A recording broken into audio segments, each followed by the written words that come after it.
मी सध्या दादर प्राणी संग्रहालयामध्ये आहे। हे प्राणी संग्रहालय गेल्या काही महिन्यांपासून शेजारीच असलेल्या जलतरण तलावामध्ये मगर सापडल्यानंतर चर्चेत आलं होतं आणि नंतर या प्राणी संग्रहालयावर कारवाई करण्याची मागणी स्थानिक आणि मनसेच्या वतीनं करण्यात आली होती। त्यानंतर आता आपण पाहतोय महापालिकेने या प्राणी संग्रहालयाच्या काही कामावर कारवाई केलेली आहे आणि सध्या आपण पाहू शकतो ही कारवाई ही मोठ्या प्रमाणात झालेली आहे।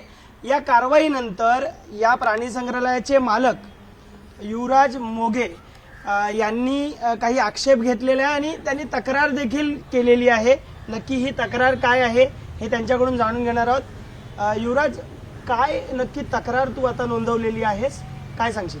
सर्वप्रथम म्हणजे ही जी कारवाई झालेली आहे यामध्ये आम्ही BMCला जेव्हा नोटीस दिली, जेव्हा BMCची नोटीस आली आम्ही त्यांच्यावरती जेव्हा उत्तर दिलं तर त्यामध्ये आम्ही मेन्शन केलं होतं की ठीक आहे, तुम्हाला वाटतं अनधिकृत आहोत, आम्ही फक्त ह्याच्यासाठी म्हणून प्रोजेक्शनसाठी लहान मुलांना बसण्यासाठी, कारण आमच्या इकडे शाळा येतात तर मुलांना बसायला शेड आहे, ह्याच्यात तर ते बसू नाही शकत, वरून फांदी पडली काही झालं त्यासाठी त्या शेड्स तरी आम्ही हटवतो।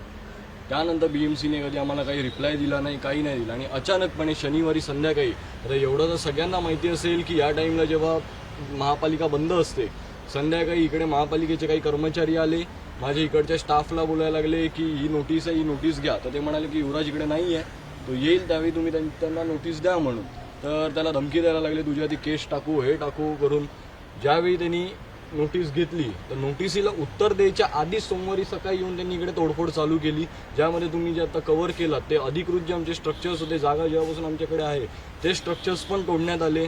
त्यामध्ये आमचे सगळे CCTVच्या वायरिंग तोडल्या गेल्या, जे काय आमचे लाईटचे कनेक्शन होते ते तोडले गेले, त्यात आमची रात्री सिक्युरिटी झोपायची ती सिक्युरिटी रूम तोडली गेली आणि त्याच दिवशी रात्री यांच्या हलगर्जीपणामुळे कोणीतरी जागेमध्ये आत घुसून आमचे जेवढे प्राणी होते इकडचे सगळे चोरी केले। किती प्राणी चोरी झालेले आहेत आणि पोलिसांचं आता म्हणणं काय? जवळपास आमचे 10 प्राणी चोरी झालेले आहेत, ज्यामध्ये 6 वेगवेगळ्या जातीचे साप, इग्वाना, टेगूज, ब्लू स्किंक हे सगळे प्राणी चोरीला झालेत।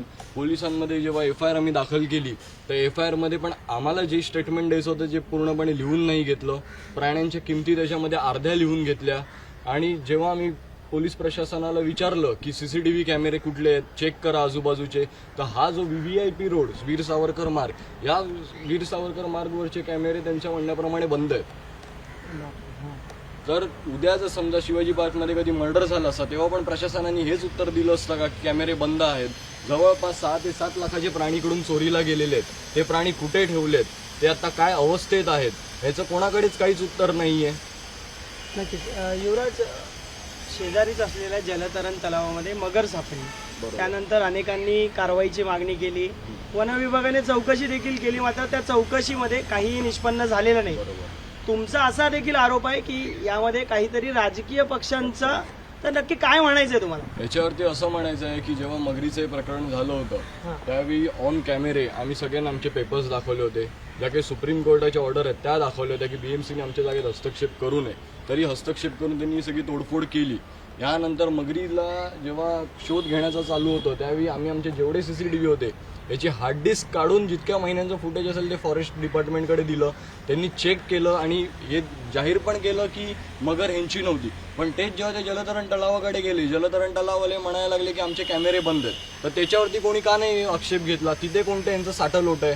जसे काही राजकीय पक्ष न्यूजवरती येऊन बोलत आहेत की आमचं वन विभागाची साठलोट आहे, मग तुमचं स्विमिंग पूलशी कसलं साठलोट आहे? तुम्ही त्यांचे फुटेज का नाही घेतात? त्यांच्यावरती कारवाईची मागणी का नाही करत आहात? मगर आली कुठून? उद्या 1 महिना होईल या गोष्टीला, पण अजून कोणालाही माहिती नाही मगर कुठून आली। पण याच 1 महिन्यात येऊन आमची जागा तोडली, आमचे प्राणी चोरले, ह्याच्यावरती सगळ्यांनी भार दिलाय, पण त्याच्या मगरीवरती कधीच कोणी काही तिकडे येऊन कारवाई नाही केली किंवा काही नाही केलं। एक शेवटचा प्रश्न असा आहे, ही कारवाई होतीये, एक मराठी माणूस जो दादरमध्ये प्राणी संग्रहालय चालवतो, एक अभिमानाची गोष्ट आहे, मात्र दुसरीकडे एक राजकीय पक्ष जो मराठी माणसासाठी लढतोय असं गेल्या अनेक वर्षांपासून सांगतोय, तोच पक्ष आता या मराठी माणसाला त्रास देतोय असं मराठी एकीकरण समितीने म्हटलेलं आहे। ती मराठी एकीकरण समिती देखील तुमच्या पाठीशी आहे, खरंच मराठी माणसाला तो पक्ष त्रास देतोय का? ह्याचं क्लिअर कट उत्तर आहे की हो। ज्या दिवशी कारवाई झाली त्याच्या दुसऱ्या दिवशीच तुम्ही बघितलं असाल की त्यांच्याच काही नेत्यांनी, जे आता पक्षाचे आहेत नाही आहेत ते त्यांचं त्यांना माहिती, पण त्यांनी येऊन न्यूजवरती सांगितलं की आम्हीच ही कारवाई केली. एक मराठी माणूस इकडे मराठी माणसांसाठी काहीतरी करतोय, लहान मुलांना एक शिक्षण देतोय. आपल्या देशातली लोक बाहेरच्या देशांमध्ये जातात, तिकडे जाऊन हे सगळे प्राणी बघतात, हजारो डॉलर्स देतात. ते आपण इकडे काही एक डोनेशनवरती फक्त चालवतोय. तर यात मराठी माणसांना आडवे येणारे मराठीच पक्ष आहेत. यात आमच्या पाठीशी फक्त कोणी उभं राहिलं असेल तर ते मराठी एकीकरण समिती आणि इकडचे जे काही स्थानिक शिवसेनेचे आहेत यांनीच फक्त आम्हाला याच्यामध्ये मदत केली. बाकी जे खरे मराठीसाठी काम करतात किंवा दुसरे कुठले पक्ष आहेत कोणीही आमच्यासाठी त्या मदतीला आले नाहीत. फक्त ही जागा कशी हडपता येईल याच्यावरती सगळ्यांनी डोळा ठेवून इथे काय करता येईल याच्या सगळ्यासाठी सगळ्यांनी प्लॅनिंग केलं. प्राणी चोरीला गेलेले, पुढे तुझी लढाई कशी असेल या सगळ्या लढ्याविरोधात? आता प्राणी चोरीला गेलेले आहेत. माझं तर प्रशासनाला जाहीर निवेदन आहे, यात मुख्यमंत्र्यांनी दखल घ्यावी, गृह विभागाने दखल घ्यावी, जे पर्यावरण मंत्री सुधीर मुनगंटीवारजी आहेत यांनी याच्यामध्ये दखल घ्यावी की एका प्राणी संग्रहालयातून ज्याचा नामांकित झालाय, इथे लोक येतात, ह्या प्राणी संग्रहालयातले प्राणी चोरीला जातात, प्रशासन काय करतंय? पोलिसांनी आतापर्यंत 2 दिवस झाले पोलिसांनी का काही कारवाई नाही केली? ह्याचा जेव्हा शासन ह्यांच्यावरती जोर देईल त्यावेळी हे पोलीसवाले किंवा जे काही आहेत ही लोक याच्यावरती जास्त जोर देऊन शोध करतील. तर माझं आपल्या मंत्रींना, त्यानंतर जे CM आहेत या सगळ्यांना एकच निवेदन आहे की तुम्ही जोर द्यावा, तुम्ही हे प्राणी शोधावेत. कारण भारतात तुम्हाला हे प्राणी कुठे दिसत नाहीत, जे आम्ही आणून इकडे लोकांना एक चांगल्या एक शिक्षणासाठी म्हणून दाखवतोय. यात शासनाने आमची मदत करावी, नाहीतर मग आम्हाला रस्त्यावरती उतरावं लागेल. नक्कीच. तर आपण पाहतोय की प्राणी संग्रहालयामधील काही प्राणी हे चोरीला गेलेले आहेत. प्रशासन योग्यरित्या सहकार्य करत नाही, त्यामुळे त्यांना अडचणी देखील येत आहेत. त्यामुळे मुख्यमंत्री असतील, वनमंत्री असतील, त्यांना देखील त्यांनी विनंती केलेली आहे. एक मराठी माणूस या दादरसारख्या भागामध्ये प्राणी संग्रहालय हे लहान मुलांच्या माहितीसाठी आणि त्यांना ज्ञान मिळावं यासाठी चालवत आहे. मात्र तरी देखील एक मराठीसाठी लढणारा राजकीय पक्ष हा याच मराठी माणसाला त्रास देण्याचा प्रयत्न करतोय, असं देखील या प्राणी संग्रहालयाच्या मालकांचं म्हणणं आहे.